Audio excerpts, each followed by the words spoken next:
সম্মানিত ভিউয়ার্স, এটা একটি itel mobile, itel S15 pro. হ্যাঁ, আমরা খুব সহজেই কিভাবে এফআরপি লক খোলা যায় সেটা চেষ্টা করব এবং আপনাদের শেখানোর চেষ্টা করব।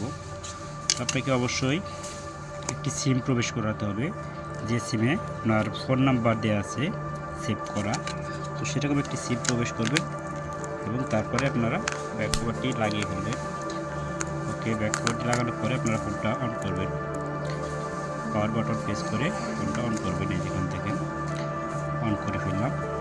খুবই ইজি, আপনারা কিন্তু বাসায় বসে এই কাজগুলো করতে পারবেন। তো আপনাদের টেকনিশিয়ানের কাছে দৌড়াদৌড়ি করতে হবে না।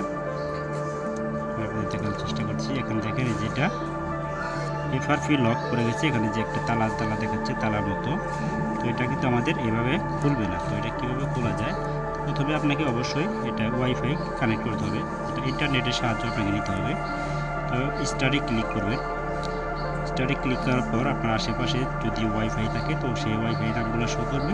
তো আপনারা যে ওয়াইফাই পাসওয়ার্ডটি জানেন, তো সেই ওয়াইফাইটি আপনারা কানেক্ট করবেন। আমার এইটা আমি কানেক্ট করছি, ওয়াইফাইটি কানেক্ট করে ফেললাম। ওয়াইফাই কানেক্ট হয়েছে। এবার আমরা এখানে দেখেন, আমরা যদি এগিয়ে যাই তাহলে আমাদের কি সিমটমটা দেখায়। জাস্ট 4টা নাম্বার অর্থাৎ কোড নাম্বারের মাধ্যমে আমি আপনাদের লকটি খুলে দেখাবো।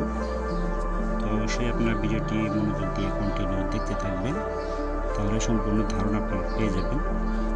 মোটামুটি আইটেল অনেক ফোনে আমরা এইভাবে লক খুলে থাকি, বা আপনারাও খুলতে পারবেন খুবই ইজি। চেকিং ফর আপডেট সংযোগ আছে এবং এখানে যে এফআরপি লকটা এটাকে দেখা যাচ্ছে। তো আমরা যেখানে যদি নেক্সটে ক্লিক করি, এখানে দেখেন আমাদের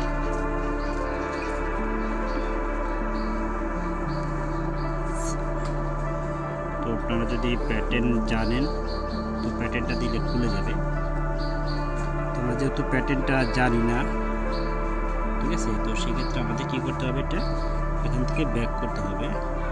আবার দেখাচ্ছি, এখানে দেখেন আমাদের প্যাটার্ন লক চাচ্ছে বা আমাদের গুগল অ্যাকাউন্ট চাচ্ছে। এখান থেকে জিমেল অ্যাকাউন্ট, আমরা একটা ফোন ব্যবহার করার পূর্বে যে আমরা একটা ইমেল ব্যবহার করে থাকি, তো যেখানে হচ্ছে ভেরিফাই ইওর গুগল অ্যাকাউন্ট। হ্যাঁ, ভেরিফাই অ্যাকাউন্ট। আমাদের যেহেতু অ্যাকাউন্টটা জানা নাই, তো সেক্ষেত্রে আমাকে অবশ্যই এটা বিকল্প একটা কাজ করতে হবে। এখান থেকে সরাসরি ব্যাক হয়ে চলে গেলাম। চলে যাওয়ার পর যেখানে আপনার ইমার্জেন্সি কল, এখানে ক্লিক করবেন। এখানে ক্লিক করার পর যে ইমার্জেন্সি ইনফরমেশন এখানে ক্লিক করবেন, দেন আবার ক্লিক করবেন।